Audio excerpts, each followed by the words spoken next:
Саламатсыздарбы, урматтуу көрөрмандар. Бүгүн мына Жалал Абад облусунун Аксы районундагы Коштөө айыл аймагында райондук муниципалдык кызматкерлеринин арасында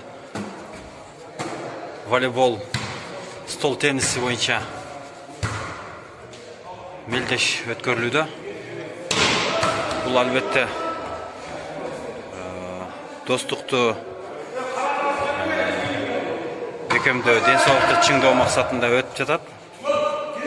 Бүгін Коштөө айыл аймагынын Семет айылындагы Шакит Тойматов атындагы мектепте уюштурулуп аткан экен.